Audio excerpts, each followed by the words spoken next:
I am referred to as the Batman. Oh, God. If I'm not mistaken, you've never been referred to as the Batman. Do you wanna see that movie? Do you wanna see that movie? Do you wanna see that movie? Welcome to Hey, did you ever see that movie? I'm your host, Des, and as always, I'm joined by my lovely co-host, Lynn. Never rub another man's rhubarb. Never. And back from the dispensary, the podcaster with a fully packed bong, Pat. What's up? Today, we will be discussing the 1989 Oscar-winning superhero blockbuster Batman, directed by Tim Burton, based on the Batman created by Bob Kane, written by Sam Hamm and Warren Scarron, starring Jack Nicholson, Michael Keaton, and Kim Basinger. As always, this podcast will contain spoilers, so if you haven't seen it, go watch the movie, then come back and listen to the podcast. But before we get into it, let's run that trailer. I have given a name to my pain. What are you? I'm Batman. Where did you get those wonderful toys? My life is really complex. Winged freak terrorizes. Wait till they get a load of me.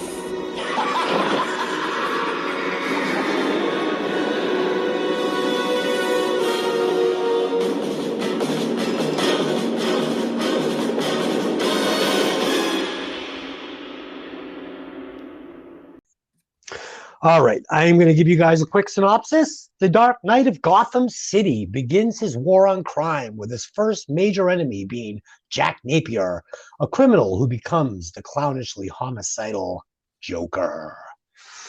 All right, so I'm going to give you guys a couple of opening thoughts here, and then I'll let you do the same. So this obviously was the first real blockbuster superhero movie, and it was shrouded in mystery and anticipation for its release. This had never been matched before by any movie. I mean, you had Superman and a couple of like really ridiculous Captain America movies and stuff, but nothing that really felt like this. You know, it was an unproven commodity at the time. And I remember when this, movie poster came out and all they were giving you was that iconic bat symbol. And it was pretty awesome. Yeah. It had a budget of $35 million and it earned a whopping $251 million. And that created the superhero movie industry as we enjoy it today. The music for this was created by Prince and Danny Elfman. And Robin Williams was offered the role of Joker when Jack Nicholson hesitated on it. But when Nicholson was told that Williams was actually going to do it, he reconsidered and he played the iconic role as the Joker. It was also offered to Bowie.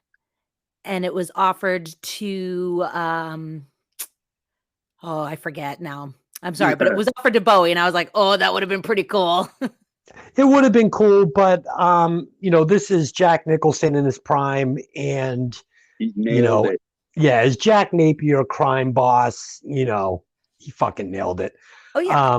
Bill Murray no was question, he's amazing in this role. I'm not saying that. I'm just saying it would have been like, me being a Bowie fan, I was like, oh, that could have been cool. Yeah, Ivan Reitman had the first shot at writing this screenplay, and he wanted to put Bill Murray as Batman, which and Bill Murray turned it down. And it was going to be Batman and Robin, and I can't remember who the role of Robin was offered to, but I mean, it was literally someone like Eddie Murphy. I mean, it was, or something like that. Horrible. Yeah, it was a really strange pair they were talking about. Don't quote me on that, Eddie Murphy. I don't think it was him. It was I think I read that too in my thing, in my research, that Eddie Murphy was one of the names that was floated at one point. Oh, okay, so we could have had Eddie Murphy running around in the Robin tights. That would have been strange. Very. So this movie, in my opinion, is probably the most important superhero movie of all times, but after writing this, Dylan and I were discussing other superhero movies that were groundbreaking. And I think this one has to go hand in hand with the first Iron Man movie because they both really paved the way for what was to become, this booming superhero industry. And Dylan, what do you have for opening thoughts on this? I mean, I have a ton of thoughts when it comes to superhero movies because I am a Marvel fanatic and I also enjoy the DC movies. But this was it. Like when this came out, there was nothing like this before. You had never seen anything like this. It blew everyone's mind. Nobody wanted to make comic book movies. They thought they were for kids. They're not going to make any money. They're stupid. And I feel like this movie not only made it possible for comic book movies to be made in the future, even though they, let's be honest, after this movie and the one that followed it, when you got into the Joel Schumacher Batman movies, they kind of they were terrible. Sucked. Yeah, that was Schumacher's fault, though. It wasn't the franchise's fault because the second Batman was just, with Danny DeVito was probably even a little better than this one. Is better than this one. That's my favorite Batman movie. It's probably my favorite Batman movie. But anyways, my point being is that comic book movies weren't going to get made. They were quote unquote for kids. There was no entertainment value as far as Hollywood was concerned. So they weren't going to get made. And then this got made by the grace of God. And the funny thing is like Tim Burton was a brand new, director. He was cutting his teeth still. This is early in his career. What did he do? Pee-wee's Big Adventure before this? Which I want to do. Which is an amazing movie. But, he was still very fresh at this point. And and things say that like right after the movie was released, he said how much he hated it. Like he didn't like it. Now, of course, in hindsight, many, many years later, he looks back at it fondly. But at the time, he was like, oh, because I think he was very overwhelmed. Would also like to say that Danny Elfman's score is just outstanding in this movie. And it's, to the point that they use Danny Elfman's score in the trailers for the two Joel Schumacher movies, even though they didn't use the music in the actual movies. They used it for the trailers, trying to keep that magic alive. And it obviously didn't carry over because it wasn't a Tim Burton, Danny Elfman movie at that point. It was a Joel Schumacher hot mess. But still, regardless. So like those movies kind of made the comic book movies pull back a little. And when Iron Man got made, it was considered an indie movie, which is like That's insane crazy. now. Like when you think about it now, right? That's insane. Yeah. But it was considered an indie movie. Jon Favreau, just really championed it and he pushed for it and he got it done. And now look at where we are with Marvel. It's like multi-billion-dollar industry for Marvel making movies and shows and everything else. So, and Iron Man really turned Downey's career around and his life around and made him one of the biggest, actors in Hollywood. Yep. I mean, he was starting his comeback around the time that they did that, but it definitely catapulted him into superstardom for the rest of his life. Yeah, he was Ian in Weird Science. Let's not get it twisted. No, but he was, he had his mess and he went to jail and, he was a mess and he started to get his life together. And that's when then Iron Man happened for him. So yeah. Pat, let's hear your opening thoughts. I'm sorry. Well, I have to say, I've seen quite a few origin movies. Iron Man being the groundbreaking and universe starting origin stories. I remember seeing Wolverine origin story.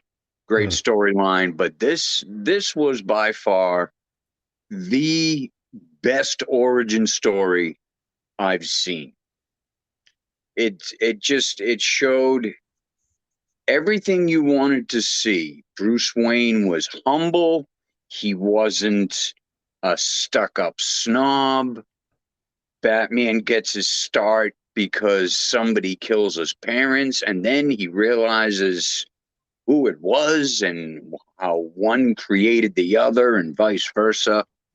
The storyline was pretty much perfect. Yeah, I agree. And I thought that, something you just said about, Bruce Wayne being played humble in this, he commanded the screen every time he was on it with his, he was just great. His acting was great. And I thought he was really charismatic and it really worked for me. So let's get into the movie. The movie opens with a slow pan out of the iconic Batman symbol cast in stone, set to this amazing score of music. And then we get an absolutely amazing shot of Gotham City before witnessing a couple and their son stumbling into the wrong part of town and being mugged by two street thugs. While the two thugs are up on a roof splitting up the money, they are attacked by Batman, played by Michael Keaton, and told to tell their friends about him. Dylan, what'd you think of the opening scene? Oh, you gotta love it. I mean, there's probably some painted backgrounds and things like that happening there, but they're gorgeous. And I'd say the one thing about the Gotham in this movie that they got so right, it's dark, it's dirty, it's not pretty, you know? And it's got this kind of cool mix of like fashion from like the 20s, 30s with like fashion from the late 80s. Like, I'm not quite sure how they did this or how they came up with it, but it's almost like from where Batman began to when the movie was actually being shot, they kind of made an amalgam of the two different styles. And it really works. Like the way that the people in the city look are really, it's like very unique, but very interesting. And it kind of makes it feel a little timeless, even though it's not, if that makes any sense. Yeah. But yeah, I really enjoy it. Yeah, Pat, what'd you think? It's weird. One of the first notes I wrote was, in what place and time was Gotham City supposed to be in? Because it looks like it's the 50s, yet the architecture looks, not to sound crazy, Gothic. But it's kind of Art Deco Gothic, yeah. Oh, it's Art Deco, 100%. There's huge structures, large steel-plated, riveted structures next to stone arches and gargoyles, and it's like the microphones look like they're from the 50s. The cars look like they're from the 40s. It's like, when the hell did this take place?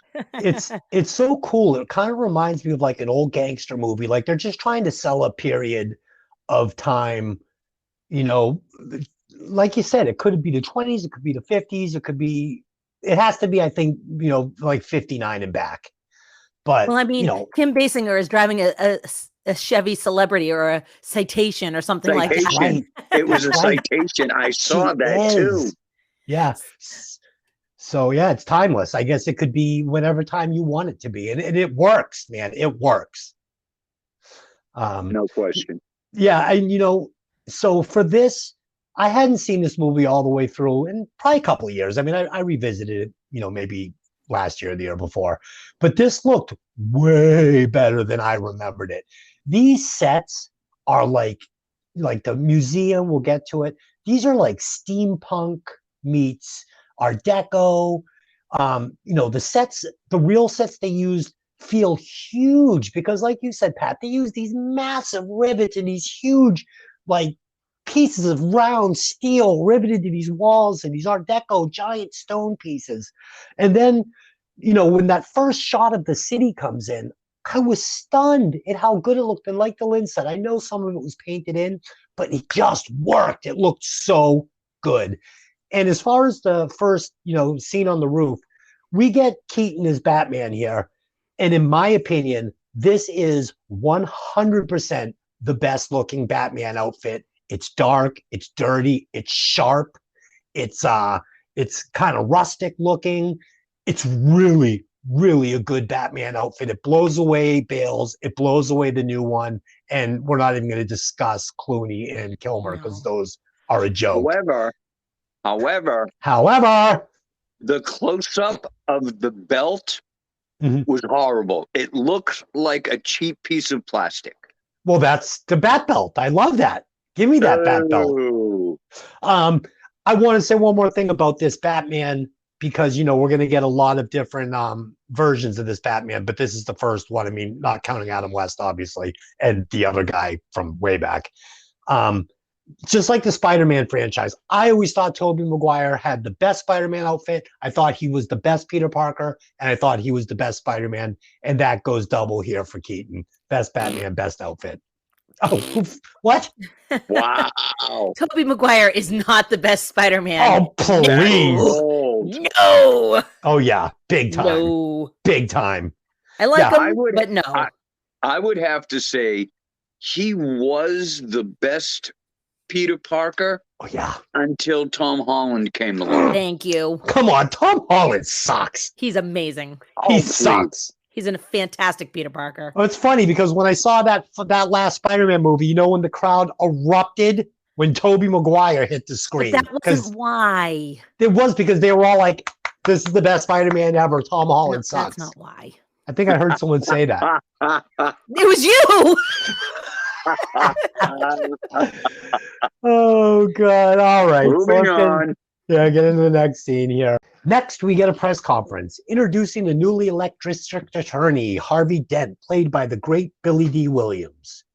Here we learn through exposition that Gotham has been run down and ruled by a criminal element, but Dent is here to clean up the streets.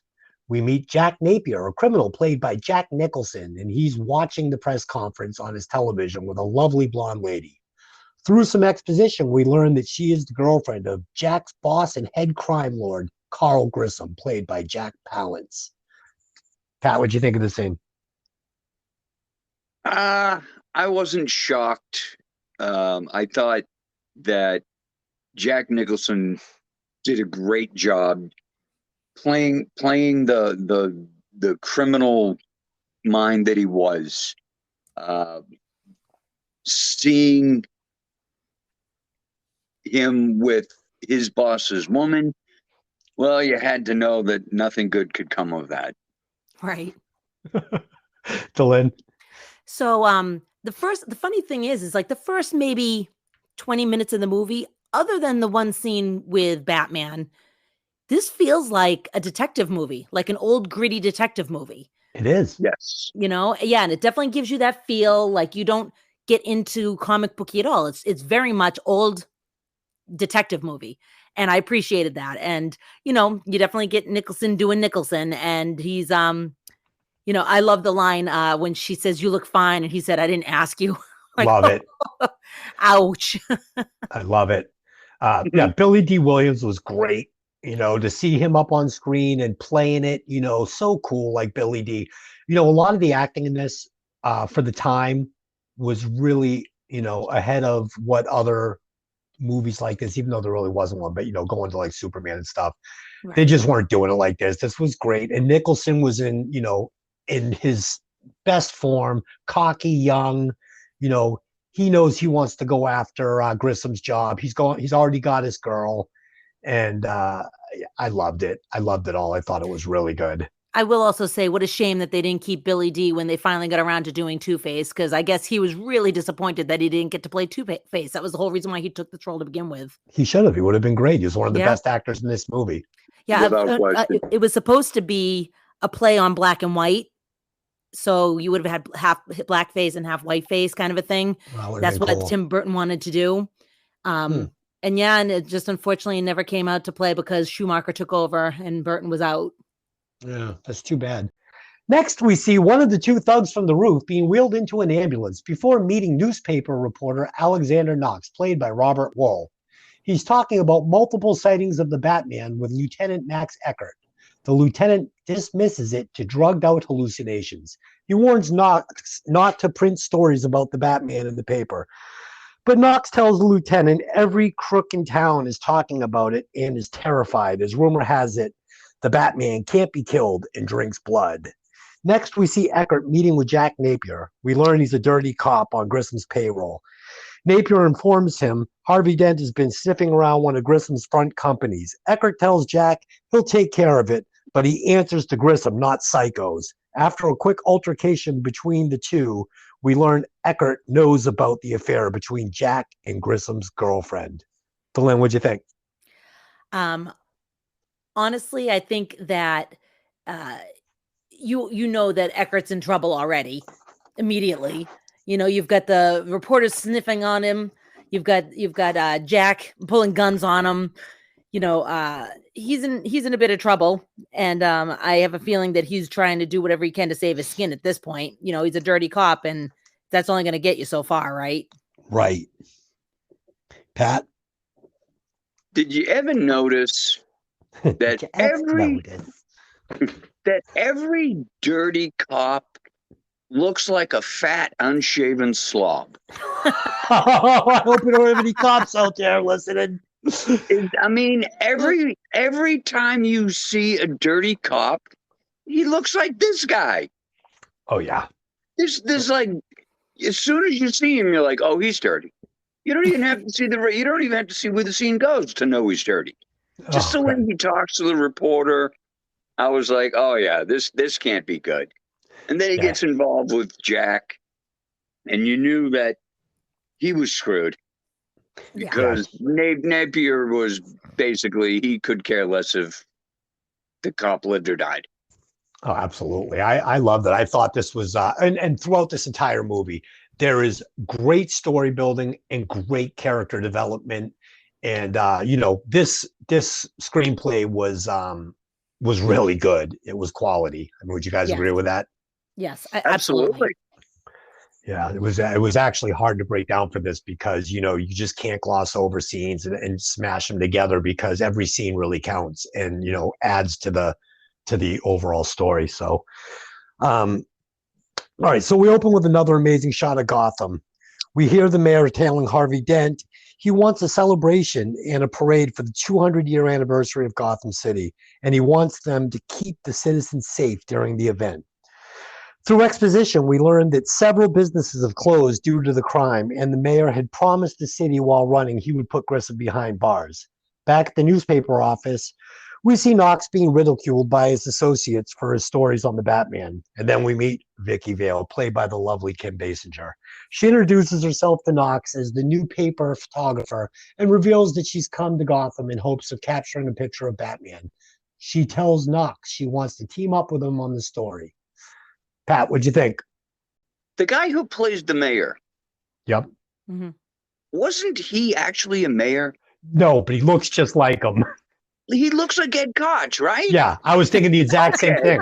Yeah, I was thinking the exact same thing. Like, Jesus, that looks like Ed Koch. Yeah, I thought it was Ed Koch. I really did. I was like, oh shit, they got Ed Koch. That's what I thought. And that's the only thing I could think of through the whole scene. I'm like, they're the whole scene staring at him. Yeah, exactly. I'm like, I could barely pay attention to what was saying because my mind was so caught up in whether or not that was Ed Koch. Yeah, no, it wasn't. Thanks for that.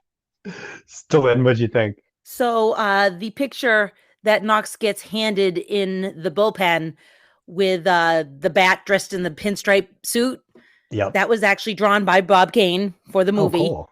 Yeah, and it's signed. If you look, you can see Bob Kane's signature in the bottom left-hand corner. I wonder what that sold for. Right? Oh yeah, big money. I think he was supposed to have a small cameo, but his health was not so great, so he did not get to cameo in the movie, unfortunately. Oh, that's too bad. Yeah, he did make a cameo in either Returns or one of the other ones, so he did pop in at some point, but he just couldn't make it for this one. And I also did want to mention that it's Bob Kane and Bob Finger that did Batman. Is that who it was? There was another guy that did it as well, so just wanted to put that out there. Cool. I wish I had Batman #1. That's a great looking comic book. Right. Big bucks. Right. So yeah, we meet Vicky Vale here, and she's definitely got a little chip on her shoulder because she's pretty and she's done a bunch of Vogue magazine-y fashion shooting, and she obviously really wants to be taken seriously, which is why she went to a war-torn country and started taking pictures of the devastation, which is horrible. That's what she had to do to be taken seriously. But, that was where her passion was. And now she's here looking to get a snapshot of Batman. I'm not quite sure that it runs concurrent to war, but okay. I'll tell you what I liked about this opening scene with Vicky Vale is, though, this, you gotta remember, this movie was made in 1988.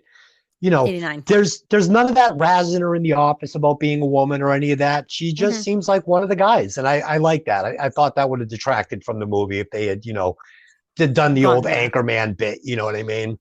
Yeah, no, I appreciate that very much. That she's definitely been having trouble being taken seriously because she was taking photo shoots of beautiful women. Yeah, not because she was a beautiful woman. Right, but in this scene, it's a non-issue, and I like that. I didn't need it to be an issue. Agreed. Yeah, there was no discrimination, and that was good. Right. So back at Grissom's office, Jack hatches a plan to break into and steal the records from a chemical plant to hide their involvement from Dent. Grissom tells Jack he wants him to handle it personally. We see Jack pull a Joker card from a deck with a bullet hole in it. Once Jack leaves the office, Grissom calls Eckert to set him up. Pat, what'd you think of the scene? I knew that Eckert was in trouble when he got involved and was face to face with Jack. And if Eckert knew about Jack and Grissom's lady, then you had to know that Grissom knew. Oh, yeah. So, I mean, as soon as he said he wanted Jack to take care of this personally, you knew his goose was cooked. Of course. You knew. And of course Alicia wasn't playing coy either, walking in and giving him the old eyes as she's walking by and he's looking back at her. It's like, could you guys just pretend for half a second you're not banging? It's like, why don't you just be a little more obvious? Just jump on her when she walks in the door, because you might as well have just done that. You showed them everything they needed to know. Yeah. Dylan, what'd you think of the scene? I really enjoy the foreshadowing of the bullet hole through the Joker card. Loved it. Absolutely loved it. It's his lucky deck, and there's a bullet hole in the Joker card. And I was like, that's great foreshadowing. I love it. Yeah. I must have been too high to realize that the symbolism of that card, because as you talk about it now, I'm like, wait a minute, that was pretty important. Oh, absolutely, it was important. Right over my head, like I was laying on the ground. Yeah, I also really enjoyed how Grissom grabs the lucky deck and goes, Jack, don't forget your lucky deck, and he like dumps it into his hat. I was like, oh boy, he wasn't hiding it either. Like nobody was really having a good poker face at this moment. So and how it is that Jack didn't know this was happening was still very mystifying. Yeah. So there were only a couple of things in this movie that I would have tweaked that I think might have made it just a little bit better of a movie, because they were really on to something. Like Dylan said earlier, it was very dark. It wasn't a happy, fun movie. Like they were on to something here. But Jack Palance, no disrespect, he's a great actor and I love him in, City Slickers and stuff. But in this role, it just didn't work. He was goofy. He was playing across from Jack Nicholson, who was in his prime, playing a perfect, crime, mafia type. And, he just buried Jack Palance in this scene. And I think, like Dylan said, the director told Palance to play it goofy, but it didn't work. It just didn't work. And I'm glad he doesn't have a huge part in this movie. And my other complaint on this movie, and, not to jump ahead, but as great as Jack Nicholson is, they kind of dropped the ball with his outfit just a little bit. I don't think they should have spray painted his hair green. I think they should have given him like a really cool green wig and, just made him a little dirtier and a little bit darker and a little less like goofy. But that's nitpicking. I mean, it was 1988 and I was going to say it was 89. This is kind of like fashion was kind of there. And everybody went out as the Joker for that Halloween. So obviously it struck a chord with America. So it's just me saying.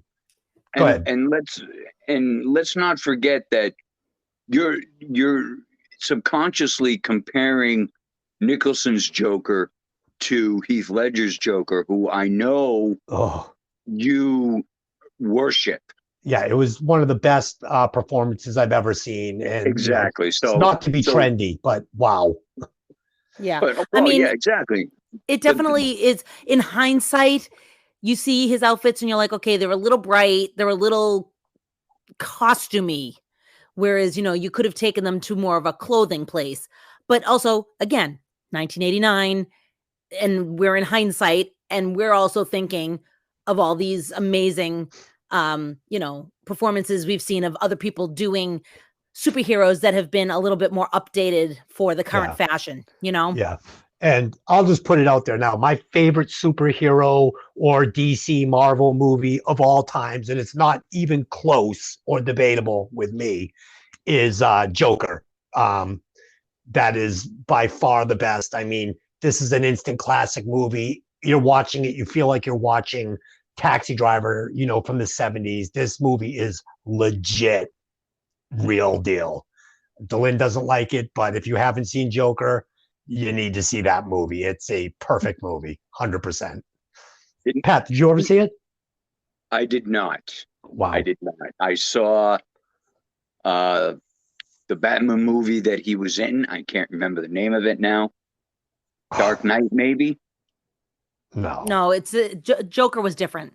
It Yeah, was this is literally a Joaquin- standalone. This is Joaquin Phoenix. Right. Oh, man. What a with great Joaquin movie. Phoenix. Okay, no, I Yeah. definitely did not see that. Yeah, I don't like it. Oh, that's, again, step into my office. You're fired. It's just it doesn't work for me. It's literally just a movie about a man with terrible, terrible mental illness. It's just it doesn't feel like a superhero or a supervillain movie. It just feels sad. But that's just me. It's sad, but I mean, it's brilliant movie making, and it 'Cause feels. if you called it anything other than Joker, I probably would have enjoyed it. It just wasn't the Joker to me. Well, So I'm that's- praying that they bring that Joker into a Batman universe so I can see, what Joaquin Phoenix would do with that role now that he actually is, a homicidal Joker. So Yeah. anyway, that's a discussion for another day. Next, we find ourselves at a casino night fundraiser being thrown by Bruce Wayne at the Wayne Manor, and we meet Alfred, Bruce's butler, serving drinks. We also see that Knox and Vicky Vale are attending this event. We also meet Bruce Wayne, played by Michael Keaton. He's taking a shining to Vicky Vale. Next at the craps table, we see Knox trying to get a statement from Commissioner Gordon about the Batman, but he, the mayor, and Harvey Dent deny having any knowledge. Gordon gets a tip from a beat cop that Eckert is planning to bust Napier at a chemical plant, and he leaves the party and rushes to the plant. While snooping around the mansion, Knox and Vale are confronted by Bruce Wayne. But when Alfred informs Bruce that Commissioner Gordon had to leave in a hurry, Bruce quickly says goodnight and exits. Here we get a scene of Bruce in the Batcave going over surveillance tapes from the party. He overhears the conversation between Commissioner Gordon and the beat cop pertaining to Eckert, Napier, and the chemical plant. Lynn, what are your thoughts on this casino night? I really appreciate here that Keaton was able to bring in some of his comedy.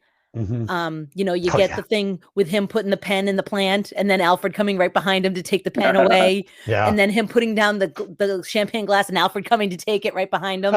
It's like, I appreciated this because this is one of my main complaints about a lot of the DC films, the current DC films. There's no jokes. Yeah. It's like so dry and so serious. And I just get to a point where I'm just like, oh my God, please help me. Whereas Marvel can sometimes lean in the other direction a little too far. They go a little too far comedy. So this is like that beautiful, like chef's kiss right down the middle. You get a little touch of comedy to give you a giggle, and then you get back into the action. And I appreciated that. Yeah. Pat, what'd you think? And I think to work off of that, it was just the way Michael Keaton played the role. For the first 20 minutes, you don't even see him. You don't even know he's in the movie. Yeah. Until that scene. Mm-hmm. And the fact that Vicky Vale doesn't know who he is and he pretends that he's not Bruce Wayne. The internet clear. That was hysterical. Yeah. Yeah. This Absolutely is one of my hysterical. This is one of my favorite scenes in the movie when Knox and Vale are walking through his trophy room, with all the, the suits of armor and whatnot. And Keaton walks up behind him and, says, I wonder where I got this. And he says, Japan. How do you know? Well, that's where I bought it. And, this is where he is so charming. Michael Keaton is just playing it to the nines. I loved it. I thought this was his best scene in the movie. And it really sets up Bruce Wayne for the rest of the movie as someone you want to get behind and someone that you like. Because like you said, Pat, he's not being arrogant like a lot of the Bruce Waynes we're going to get, going forward. Yeah, humble. And are you sure? Oh, yeah, I think I'm sure. Yeah. Yeah, it was great. And then he says to the butler, and give Knox $1,000. So I thought that was great. Next Michael we find Keaton was the perfect character or the actor to play this role if you're going to write it this way, because he could deliver the quick one lines. Mm-hmm. Well, he so also easily. changed a lot of the lines too. That's part of it too, is that some of his comedy comes into it. The very first scene, when the guy said, "Who are you?" The line was written, "I am the Knight," and he said, "I'm Batman," and they were like, Yeah. "We're keeping that." Yeah, I like So it. and he also it comes on along a little later when he's having dinner with Vicky Vale, and he says, "Actually, I don't think I've ever been in this room." He made that line up too. So like, Oh, that was great. so some of this comedy comes from him, and I appreciate that. And the other thing I wanted to say about Keaton was, there was a lot of backlash to his casting because a lot of people were like, "Mr. Mom, are you kidding me?" Yeah, Like, me too. Myself included. Yeah. But you also have to recall this was after Beetlejuice. Mm-hmm. So you saw that he had something else available as an actor in Beetlejuice, because Beetlejuice is not like Mr. Mom. Yeah, the problem is Jack Nicholson is 5'0" and weighs 100 nothing. So how's he going to be Batman? And that is just a testament to what an amazing actor Michael this Keaton. man is. Yeah. Yeah, you said Jack Nicholson. Oh, sorry, Michael Keaton. Yeah, I mean that's just a testament to what an amazing actor he is. Because 2 minutes into this movie, I never questioned it. I'm like, this guy's a fucking great Batman. Yeah, badass. And I really love the way he has that, that foil between himself, between Batman and Bruce Wayne. He's this kind of funny, laid back, goofy guy as Bruce Wayne. And, he's dark and serious as a heart attack as Batman. And he really played that well. Yeah, true. Next, we find ourselves at the chemical plant. We see Napier and his men have just broken into a safe only to find it's empty. Little do they know the building is surrounded by police. Napier tells his crew they've been ratted out and to watch their backs as they make their way for the exit. They are confronted by the police and a shootout ensues. Commissioner Gordon announces he wants Napier taken alive, but Eckert has different plans. Next, Batman appears and disables a couple of goons. This is where Gordon gets his first look at Batman. Napier tries to escape to the roof, but Batman is one step ahead of him. After evading Batman once, Napier shoots Eckert. But when he tries to shoot Batman, the bullet ricochets, hits him, and he falls over the handrail. Batman grabs him at the last minute, but is unable to hold on, and Napier falls into the vat of toxic waste. Batman escapes by the roof, and we see a hand emerge from the toxic waste. Pat, what'd you think of this scene? I loved it. It was very true to everything that I've read or seen regarding how Joker became the Joker. Mm-hmm. It was always falling into the toxic waste.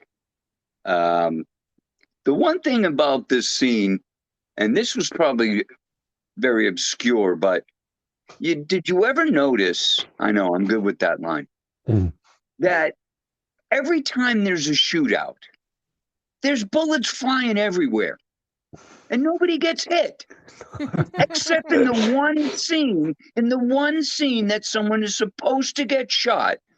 It's the only time anyone gets shot. Yeah. I mean, they got to go through like 100 rounds. People are standing in the middle of view and nobody's hitting them. Yeah, if people were dropping like flies and blood was flying, this would have been a different movie. And you know what? I think it might have even been a little better. At least it could have been a little more realistic. I mean, granted, it's based on a comic book, but every time I see any kind of shootout and nobody's getting hit, yeah. I mean, come on. It's a problem. These people are supposed to be professionals. They're like stormtroopers. They can't hit anything. How is that possible? Oh, God. Delin, what'd you think of the scene? I find it interesting that the bullet ricochets and hits him, and it looks like it hits him in the side of the face. But then when you see his face, when he's hanging off, it's both of his cheeks have been. Yeah, because the bullet. Glass or something? No, the bullet hit the glass thing with the fucking nasty juice in it, the toxic stuff, and it sprayed in his face and burnt it up. Oh, I thought it was the bullet ricocheted and hit him in the face, not the toxic juice. Okay. Yeah, no. Because I was looking at it, I'm going, how did his face get hit twice by the same bullet? Yeah, face full. And that was a pretty gory scene. His face was pretty gored out. Yeah, yeah. Well, I also feel like they wanted those injuries to be where they were because that's where his smile would be. And that's what would affect his face. Correct. I'd also like to point out that I think Batman kills quite a few people in this movie. Yeah, And- and he's not supposed to kill anybody. That's like the law in Batman, except for what's his name? Ben Affleck was a killer, which I like. Yeah, but for the most part, most Batman he just knocks people out. He's not looking to kill people. And Right. and there's a couple dudes he kills in this movie. I mean, I don't want to jump far ahead, but there's definitely quite a few that he just straight up kills without even thinking about it. So I was like, ooh. So let me ask you both. I'll ask Pat first. Do you think Batman let Napier go on purpose? I don't know. I thought about that because he had a good grip on him, but it did look like he opened his hand. He didn't just slip out. It literally looked like he opened his hand. Yeah. Delin, what did you think? I don't think he let him go on purpose. I mean, even though he definitely does kill people on purpose, why would he even reach over to grab him if he was going to let him go? Yeah. I don't know, man. I think he was holding on to him and he just maybe thought the city's better without this guy.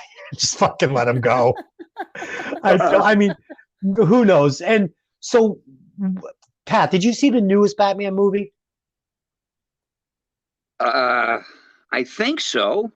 The one with Robert Pattinson in it. The podcaster with a fully packed bong. He thinks he saw it.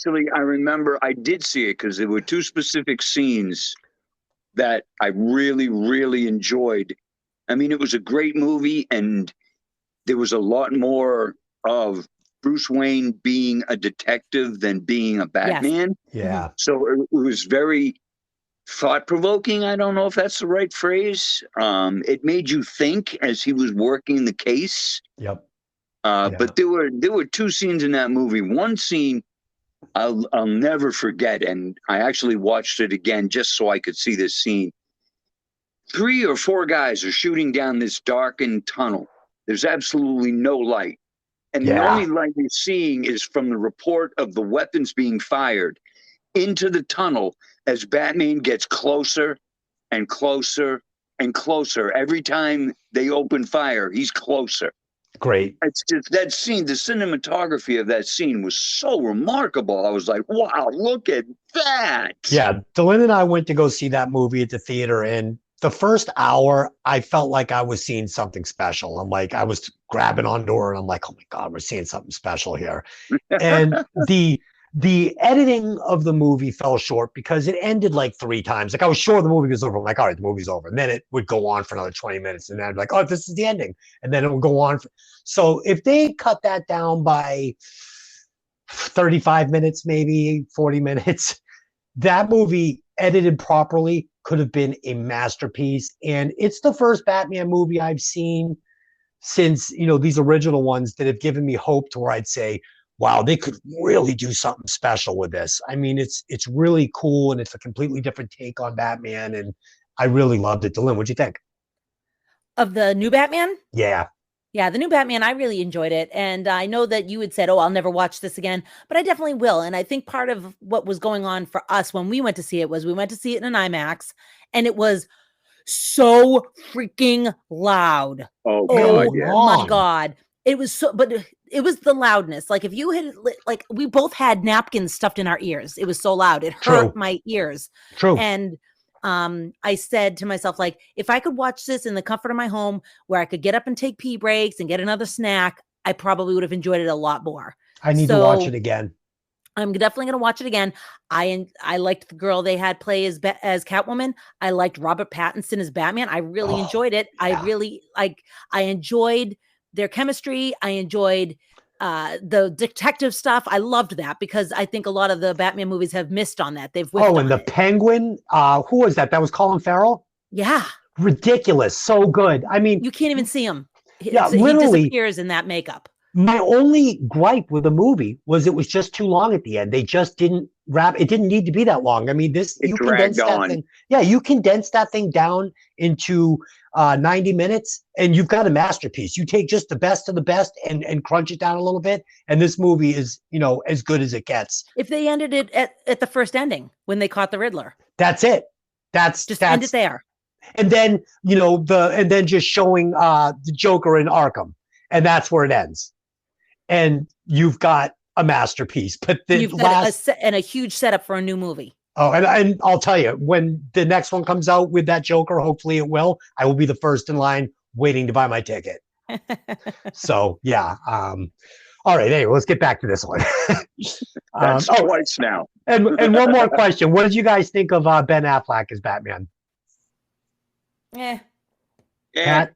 I liked it just because he was so fucking jacked. It was like nice to finally see a Batman that you could legitimately see kicking ass without any superpowers. Like, he was a badass. I wasn't thinking clearly. Can't imagine why. No, I have to agree. See, Ben Affleck was by far one of the better actors that's played the role. He was able to be intense and incredibly strong and buff, and his skills were right where they needed to be to play this role. Yeah. You see him in what? What is it? 3 now? Yeah. That he did. And I liked him in every single one of them. Yeah. I thought he was phenomenal in Batman versus Superman because he had a lot of anger in that movie. A lot of anger. Yeah, I enjoyed it too. I think the new guy has a lot of potential. We'll have to see what he does. The jury's still out, but he has a shot to be one of the best, if not the best Batman. So anyway, at the newsroom, Vicky Vale tells Knox she has a date with Bruce Wayne. Back at the Wayne Manor, we see Vicky Vale and Bruce Wayne having dinner at a ridiculously long table. But they soon retire to the kitchen where they have a more intimate dinner, and they're joined by Alfred. Next, we see Napier in a creepy room having his bandages removed by a doctor. Back at Grissom's office, Napier confronts Grissom for setting him up and takes revenge by shooting him dead. Here we get our first look at the Joker, and we get the great line, "Wait till they get a look at me." So, Lynn, what'd you think? They did a really nice job with the slow play on the reveal of the Joker. Yeah. You know, in the room where he's taking the bandages off, you only see the back of his head. You see wild hair. You see bandaged hands. He's laughing. He's breaking the mirror, but you don't get to see him. You don't see him. And then he goes up to up the elevator and comes out, and he's in the dark, and he can't be seen. He's still in the shadows, and he's talking, and you can kind of see, like, if you look really closely, you can kind of see his face, but he's in just enough shadow that you can't see until he steps fully into the light. And I think that they did a really nice job with this reveal, because it's like everyone's waiting with bated breath to see him. And then there he is. He walks in, and there he is, the big red smile, the white face, the green hair. It's pretty impressive. It was well done. Yeah. Pat? I thought just at the beginning, it just reinforced my opinion of how well Michael Keaton played Bruce Wayne as being such a very humble and down-to-earth man. Yeah. They can barely speak to each other at the table, and Dylan's comment about how Keaton improvised, I don't think I've ever been in this room before. even Kim Basinger laughed out loud. You had to know that was just so well delivered, and that's all Michael Keaton and his comedy timing. Yeah. Seeing them finish their dinner in the kitchen with Alfred was just awesome. Heartwarming. I thought that was such a perfect ending to that particular part of the scene. Yep. Hearing stories of him being as a boy, and when everybody knows how Bruce Wayne grew up and what happened to his parents at such an early age. So Alfred was his family and essentially his father. Yeah, we get that through this exposition. It was just so well done. And when Jack was having his bandages removed and he demanded a mirror, we all knew what he was going to look like, because we know what the Joker's supposed to look like. But what really got me was the laugh. The uncontrolled, continuous, hysterical laughter as he's breaking the mirror and he's walking to the stairs and he's stumbling up the stairs. laughing the entire time. I'm like, now that's the Joker. Yeah, it was good. And like you said, I love the scene with, Vicky and Alfred and Bruce. It was, it was just nice. It was touching, and it really showed how much, Bruce meant to the butler, what the fuck his name is. Alfred. Alfred. And yeah, it was nice character building. So that all worked for me. And as far as the Joker goes, again, when we finally get the reveal in Grissom's office, one, I want to say I was glad to see Grissom get it. I was glad we weren't going to have to deal with this character anymore in this movie. But I fear that Jack Nicholson wanted to be still good looking, a leading man. He still wanted to be hot, and I think maybe that's why he looks the way he does. And it's a great look. I love it. But I think they could have made him a little darker and a little grimier looking, and it probably would have made the part work better for me, but whatever, it's fine. I'd like to add, after he shot Grissom the first time, Yeah. he just went all Joker on him. Mhm. He's shooting him between the legs, and he's shooting him over his shoulder, and he's spinning around and shooting, and I'm like, oh my God, that is so the Joker. Yeah. Yeah. He portrayed that psychotic role so well. He really did.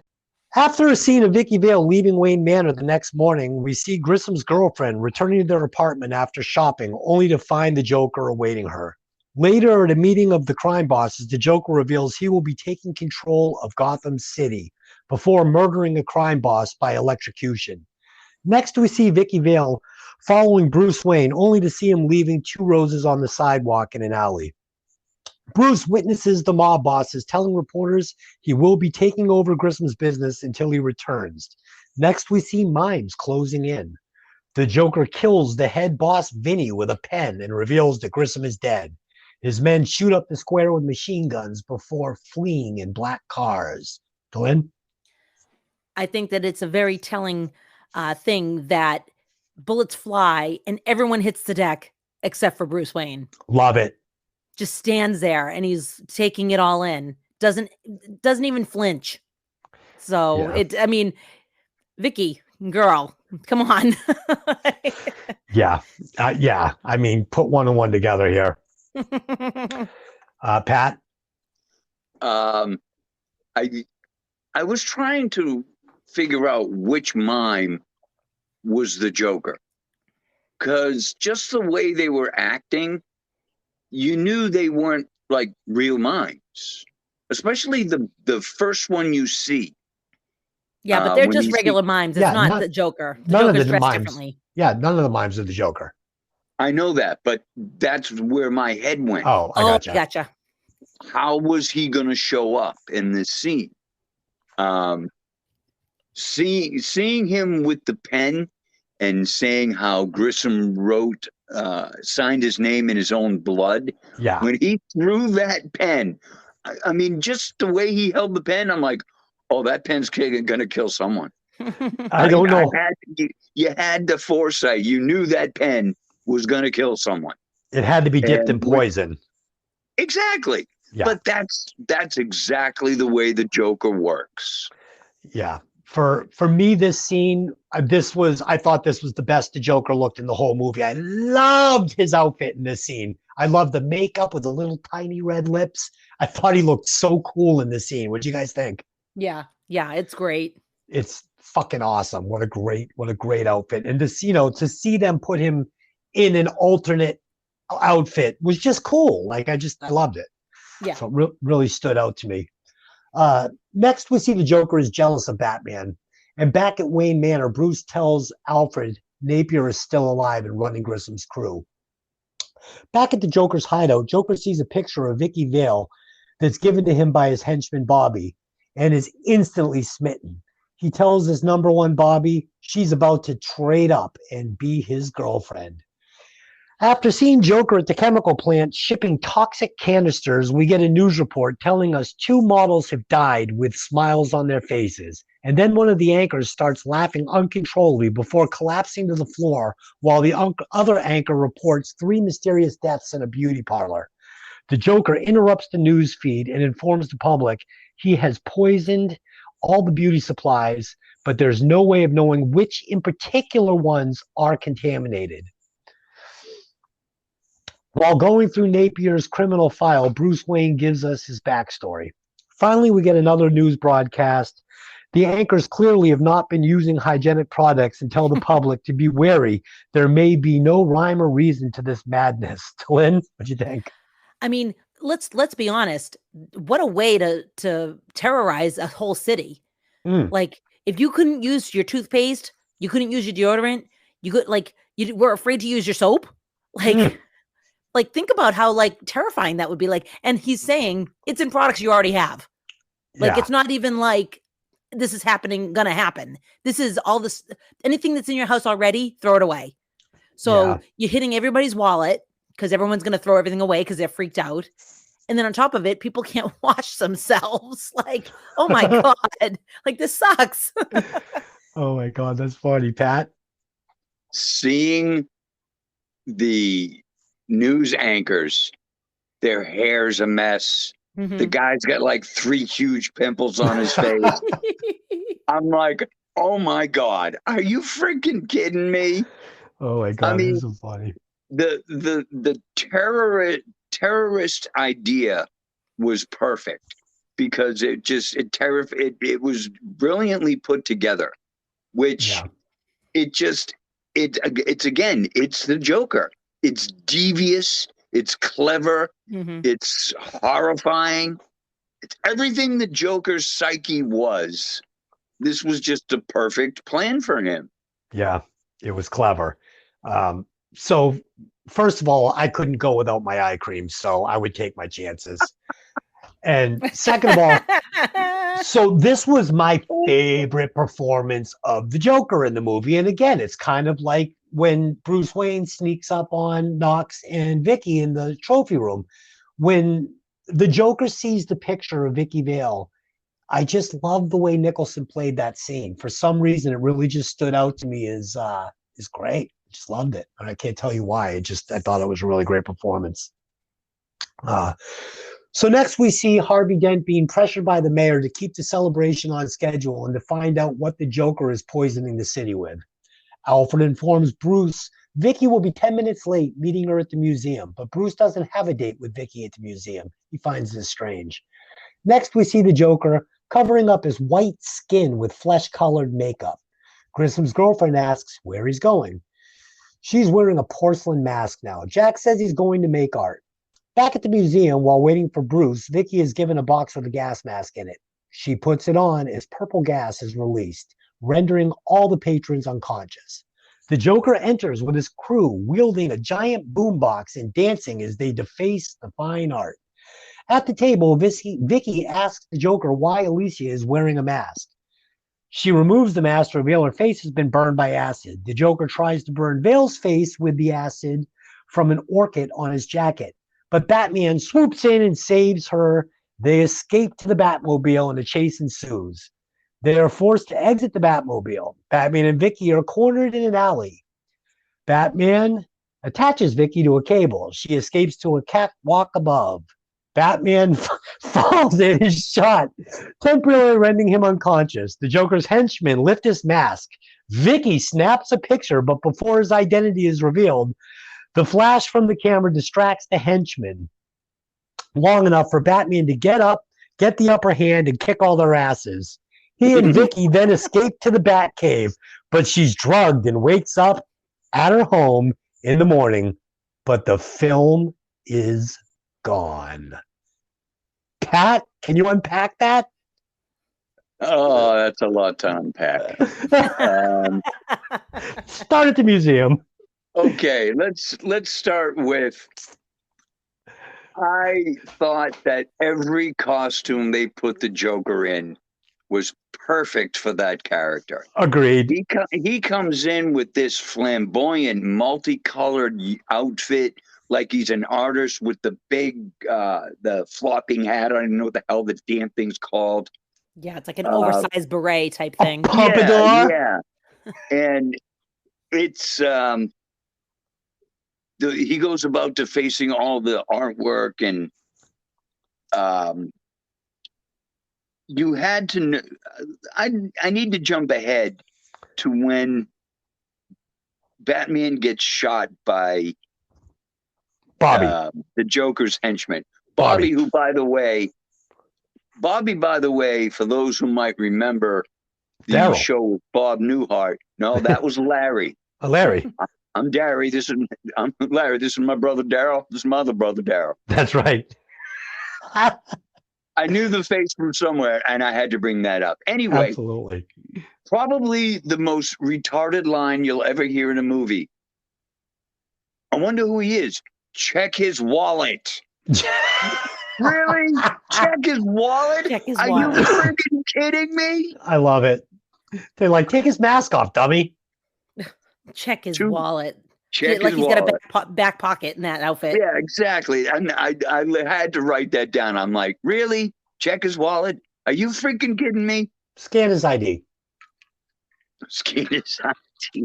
Dylan, what'd you think? So I thought it was interesting that Jack Nicholson, being a lover of the fine arts, was uncomfortable with this scene in the museum, because defacing the art was, something he wouldn't want to do. Right. So I found that interesting. Of course, all of these are mock-ups and fakes. They're not real. And so nothing actually got destroyed. But it was also, like you watch and you're like, oh, like, yikes. Like, if that was real, they really destroyed that stuff. Yeah. I found that I really enjoyed the part where they're having the chase and then the Batmobile gets stuck. So they jump out and they run for it.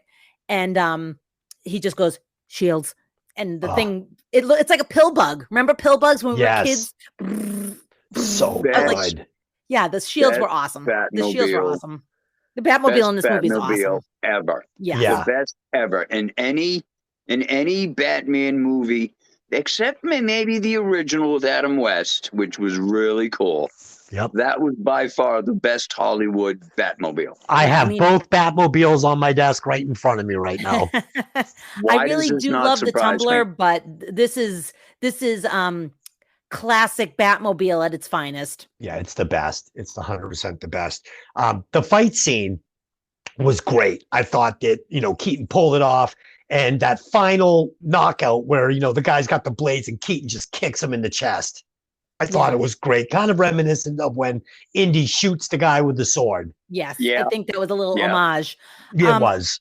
Also, as Vicky's up on the roof, she's taking pictures, of course, Mhm. as you mentioned, and they timed it so she was taking a picture when he would punch, so it kind of takes you back to the old boom pow Yeah. pat of the Adam West movies or Adam West Totally. shows.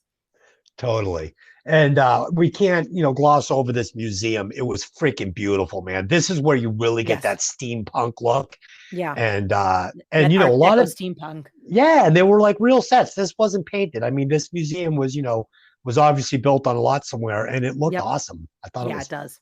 totally Yeah, this badass. was where you saw a lot of the big riveted steel plates at like the base of a huge stone column, and then Yeah. on the other side of the wall there are these windows with huge arches, and it's like, man, I mean, it's called Gotham City, but the architecture was like Gothic. So why do you guys think that the Joker wanted to scar Vicky so quickly? I think that's what he wants from his paramour because he's scarred. Interesting. So he figures if he scars her, that's it. She's not. Where else is she gonna go? Yeah, but he hasn't even consummated the marriage.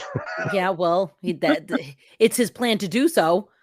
Yeah, So I don't know, man. I thought the other girl looked a lot better before he burnt her face. well, you're not Gee, the really? Joker. No, I already told you. Oh God, this gonna be going on all weekend. Oh yeah. Oh Jesus. God. All right. Vicky informs Knox Batman has solved the mystery of the poison. He's given her a list of products the citizens should avoid. We get a news podcast and a shot of the front page of the paper telling us as much. The Joker informs Bob his new mission is to kill Batman. Back at the Batcave, Alfred convinces Bruce he should tell Vicky the truth. This is strange to me. Yes. So he heads over to Vicky's apartment to tell her he is in fact Batman. But before he's able to tell her, the Joker arrives. A scuffle ensues. The Joker shoots Bruce after reciting a little quote. But Bruce has slipped a silver tray into his shirt, stopping the bullet, and he escapes unharmed. Back at the newsroom, Knox informs Vale that Bruce's parents were shot and killed when he was just a child. At a live news conference, the mayor is telling the city the celebration is canceled. But again, the Joker cuts in and tells people the parade is on and he will be dumping $20 million on the crowd at midnight and issues a challenge to Batman to take off his mask and fight him man to man. Bruce has a flashback of the night his parents were murdered and realizes the murderer uses the same quote the Joker used just before he shot him and realizes Napier is the killer of his parents. Pat? That was I don't think I ever, in any reading of the comics or seeing any story about Bruce Wayne, whether it be animated Batman or any of the Batman movies, I don't think I ever knew who it was that killed his parents. I don't think it was ever revealed. Usually it's an anonymous person. I don't think you normally find out who it was. Yeah, I love that they did it here. It's the first time it's revealed that Jack Napier, or AKA the Joker, killed Bruce's parents. I don't even remember ever knowing the Joker's real name before this movie. True. Because they don't usually use it. The movie stepped outside the box on quite a few things, and that's one of them. But I thought it added to the whole thing. Like Absolutely. It made everything circular. Yeah.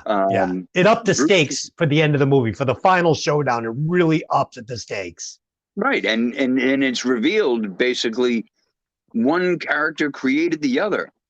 Yes. Jack Napier created the Batman, and the Batman created the Joker. Yeah. That's why I'm saying this movie is so smart.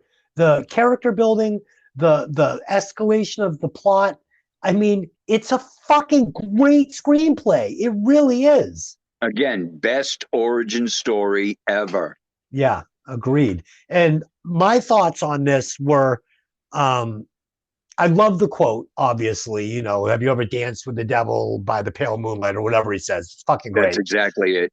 Okay. And then I really, really, really love the actor they got to play a young Napier, because it really looked like it could have been Jack Nicholson as a younger man. And he looked evil and he delivered the line so great. I loved that scene. That flashback scene was really great. Did you guys feel the same way about it? Absolutely. Yeah. A little horrifying, though, that he was ready to kill a kid. Yeah. Well, I mean, that just shows you, you know, what Jack Napier was all about even before the toxic bath.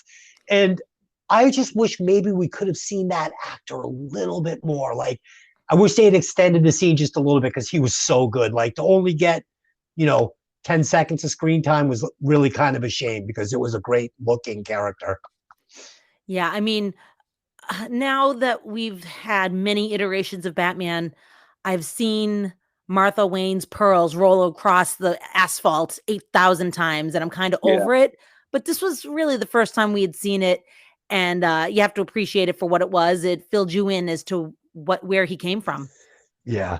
So this was kind of a hole in the script, I thought. I don't know if Bruce Wayne and Vicky Vale were quite at the stage of their relationship where he's ready to reveal that he's Batman to her. She's a fucking newspaper photographer. They've slept together one time. Seemed a little abrupt. Yeah, like, okay, you've sunk like billions, like, you know, your most of your money into being Batman, this Batcave, all this shit, and you're going to tell the local newspaper photographer who is in town to blow your identity out of the water that you're Batman. And this is coming from Alfred. He's like, yeah, I think you should do it. No, I think it's a bad idea. You guys think it's a Yeah, that made little sense to the Premature. storyline. yeah? Premature. Let's see if the relationship, can span more than, I don't know, 3 days before we're gonna give all the goods up. So I thought that was a slight plot hole, but it's also going to play into the end of the movie where they tie this thing up in a little bit too neat of a bow for me, and it's a little bit too everybody lives happily ever after, but we'll get to that. Right. All right. So Alfred brings Vicky to the Batcave again. It's like, dude, give me a fucking heads up. I'm down here looking at bat porn, and you're just going to walk in with her and let her know that I'm Batman? I don't Really? know. Yeah. Bat porn? Really? Well, I told you. God. I'm Batman. After bringing Vicky to the Batcave, revealing to Vicky that Bruce is in fact Batman, she asks him why he does it, and he says, "Because nobody else can." he returns to the. Quite said it like that, but I get the point. No, he didn't say it nearly that cool, but he did say it. Oh, I didn't say it was cool. He returns to the chemical factory and blows it up. Back in the city, the parade goes on with the Joker leading the festivities. The Joker has giant balloons filled with deadly gas that he plans to release on the crowd. But Batman shows up in his Batplane, which I also have on my desk, collecting the balloons and taking them away. The Joker shoots down the Batplane with a single shot from his gigantic, super long pistol. And again, I think that I call bullshit. Yeah, I think the Heath Ledger pulls a little homage to this when he shoots fucking Batman with his shotgun in that movie. Yeah. Very similar scene. He's in the middle of the street and he pulls out the gun and shoots him and takes him out, really. So I thought that was pretty cool. He then takes Vicky hostage to the top of a bell tower where the final showdown takes place between Batman and the Joker before the Joker ultimately falls to his death. The city embraces Batman as a hero. He gives them a bat signal they can use whenever they need him. The signal is cast into the sky as the people are told of his heroics by Harvey Dent. Alfred is waiting with the car to pick up Vicky Vale. He tells her, "Bruce might be a little late tonight." She replies, "That's not a surprise." The movie ends with a silhouette of Batman standing atop a building, looking at the bat symbol in the night sky. Final thoughts, Pat? You're a little over the top. Just a little? A little. Oh, Okay. God. When he goes to the factory and that again, this movie just reaffirms how awesome that Batmobile was. He's got rocket launchers coming out of the fenders.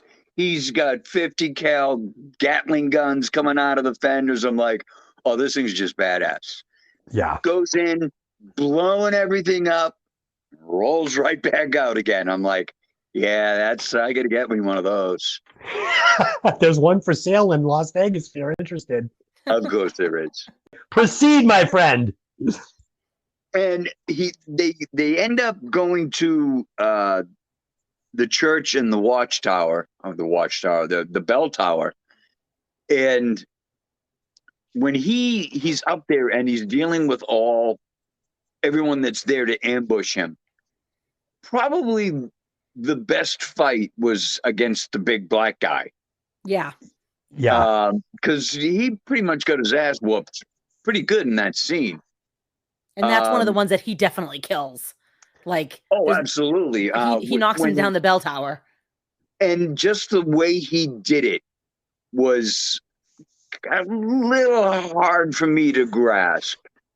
He grabs the guy, wraps his ankles around the guy's neck, and manages to pull him over the edge.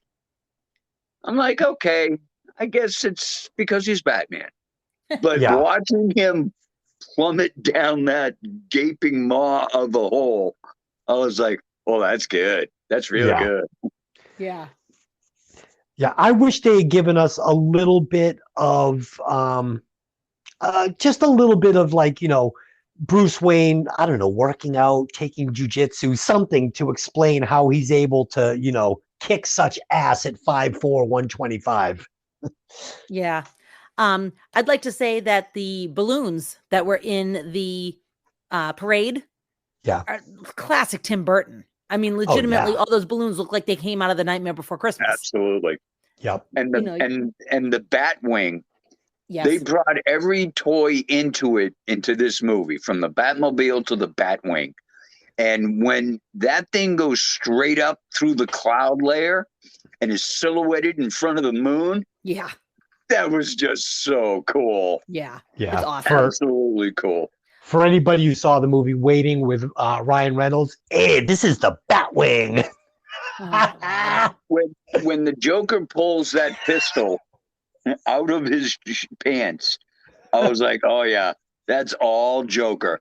But it pissed me off when he takes down that Batwing with one shot. I'm like, no way, no way, no fucking way. It was fucking ridiculous. No way in hell.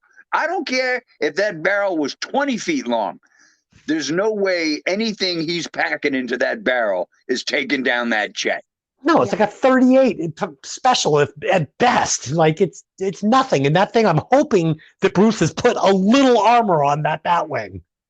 And why is it he went down with the damn plane? What, he couldn't eject? He had to crash into the plane with the plane? Yeah, like basically the Joker pulled out a straw and a piece of napkin and took him down with a spitball. Not impressive. They could have, if he needed to crash, you could have done something a little better than Joker and his 6-foot barrel. Yeah, it didn't work. It was kind of like when Rambo took out the helicopter with a bow and arrow. It's like, I don't care what you have on the tip of that thing. It ain't happening.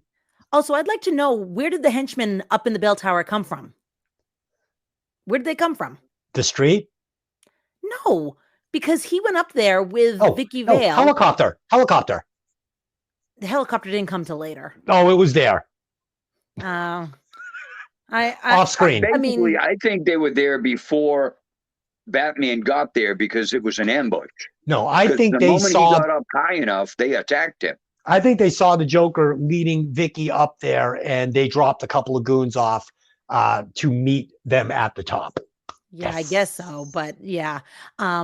Also, Vicky Vale, this girl can't keep a pair of shoes on her feet to save her life. She walked all over Gotham in bare stocking feet. Oh, her feet were so dirty. Absolutely. Every scene she was wearing shoes, those shoes came off. She kicked her shoes off over and over again. And then like the scene way back when he drugs her and puts her back in her apartment, if you look at her feet, they're black because she's been running around in Gotham in bare feet. Like, girl, get a pair of flats. It's okay. Yeah. That was sketchy. He drugged her and then brought her back to her bed. It's like, this movie's taking a strange turn. Well, they don't call him the Dark Knight for nothing. Yeah, her underwear were on backwards when she woke up. Oh, stop. That's not cool. Properly. That's not cool. It's not cool, but I'm not the one that did it.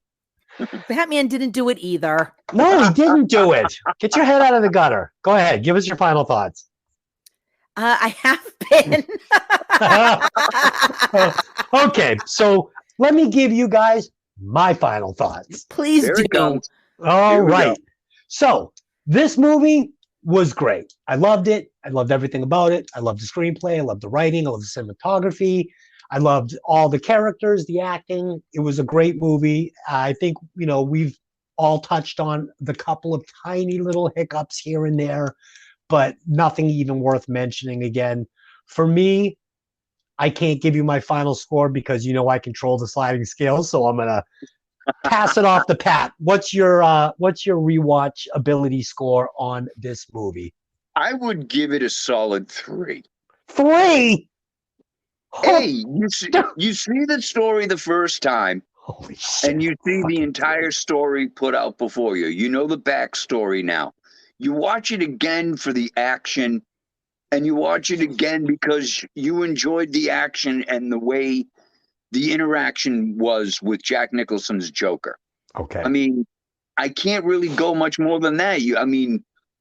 I watched it today, and it's probably the first time I've watched it in decades.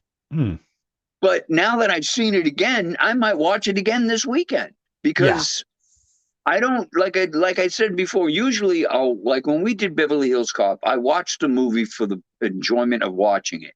Then I watched it again and did my notes. Today, I did my notes while watching the movie, and I'm thinking to myself, now I'm probably going to watch it again just for the enjoyment of it. Yeah, I did the same thing. Dylan, so what did you think? And let me just say, Beverly Hills Cop, Pat, come on. You and I are like, heroin addicts for that movie. I've seen it fucking 500 times. So it's what we call the go-to movie. It's a go-to movie. Dylan, what was your rewatch score on Batman? So I'm going to give this a solid 4.5, and I'm only taking off a 0.5 for some of the plot holes, like Vicky Vale knowing who Batman is right off the bat was a little ridiculous. No shoes. Consistently losing her shoes. Girl, get some flats. Also, I feel like you could have ended the movie with her not knowing who he was and them going their separate ways because he can't let her in. I felt like that would have been a better way to end it, because then when you go into Batman Returns, she's gone. So, if you're going to continuously give him different love interests, you should never have him getting too cozy with a girl. And you're not going to let Vicky Vale out into the world knowing who you are. Yeah, 150%. Did she take that secret to the fucking grave with her? I mean, I know that she was in the comics, and I know, and I'm pretty sure she knew who he was in the comics. And, other women in his life have known who he was and not revealed it. But, it feels to me like for this movie, just this one movie, she probably didn't need to know who he was. She probably didn't need to know who he was that quickly. Yeah. And, so like tiny quibbles, but I will watch this again. I watch it every couple of years. I still love it. I think it's a great movie, and I give it a 4.5. Yeah, Dylan, I have to agree with you 200% on that. That was one of the plot points that really did not work, and it was not necessary for this movie.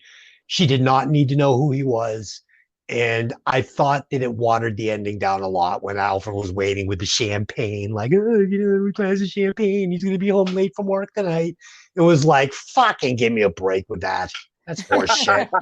I didn't like it. It didn't need to be there. And did they ever address it in the second Batman movie? What happened to Vicky Vale? I feel like it was said that she went off on location to shoot something, and that was just kind of it. But I mean, he had a new love interest in that movie. So yeah, well, that's when you look at fucking Alfred and you go, dude, what the fuck? Should I tell this girl who I am? Like she figures it out on her own. She doesn't need Alfred's help because she's smarter than Vicky Vale. Yeah, like every time he brings a chick home from the bar, he's like, hey, I'm Batman. It's all right. Now picture this. Picture Michael Keaton looking at Alfred and going, Alfred, what the fuck? Yeah, that's what I'm saying. I mean, Alfred, what the fuck, man? All right, so Dylan, you've got 4.5. Pat, you've got a 3. And I was going to do one of my things where I give this a perfect 5 rewatches just because it's the OG and it looks so beautiful and it deserves a perfect, 5 rewatch rating for what it is and what it stands for. But I think you guys have talked me off the ledge, okay? Because it's not a perfect movie. And mostly for that Vicky Vale, twist. It just didn't work. So I'm going to go with you, Dylan. It's a 4.5. And with Pat's 3, I'm going to put this at 4.0. It's probably the first movie that's been scored where it actually should be that we've done out of 14 movies. I don't know. Sliding scale for poor Batman. I mean, am I starting to take myself too seriously here? Fuck, I don't know. I don't like it. I thought you were going to give it like a 10. No, that it's rewatch not. Score of 13 the other week was pretty off the mark. Yeah. No. Yes, It was. That was a perfect score for Neighbors. We all loved it. We all agreed. I did not. And that's so for anybody listening. You were the only one. We all gave it. Well, two guys gave it a perfect 4. No, I don't believe I did. Not. And then I gave it a 5. Neither of us did. And I gave it a 5, so that came out to 13. That was dude. so You are made of lies, huh? Yeah, I'm fucking so deluded. I'm gilding the So lily. deluded. All right. So, like always, I want to thank you to Lynn. You know, I love discussing movies with you. As always, thank you. And Pat, it's always fun having you here. So, thanks again for coming on and unpacking this enormous fucking novel that I read for you guys tonight. And of You're course, a hard thanks. worker. Yeah, thanks to the listeners for coming in and supporting the show. And we do, in fact, now have up some social media. Dylan, is that right? I've only just put up the Facebook page. I haven't really started sharing it around yet, but it's there. You know, if you search, hey, did you ever see that movie? It will come up. It does exist. Okay. So And what about, did we do anything with Twitter or any of that no, stuff? but we have a Gmail. So if anyone wants to email us, you can email us at, hey, did you ever see that movie at gmail.com. All right. So if you want to get in touch with us and, you know, tell us how you think we could make the show better, which I'm sure there's a laundry list out there. Oh, yeah. Or if you want to, you know, suggest we do a movie, if it's something that we like, maybe we'll do it. And if you want to leave us an email and I think it's clever, funny, or important, I'll read it at the end of the show. So go ahead to that website and do that. And next week we will be back with Mickey again, which I'm excited to have her back because she's an awesome co-host and she really knocked it out of the park on her first show. And we are going to be discussing the movie The Descent, which I understand is a very scary movie, and I'm looking forward to watching it. So until next week, one, if you haven't seen Batman, what are you waiting for? Go see it. It's a great movie. And as always, hey, did you ever see that movie? See you later, guys. Bye.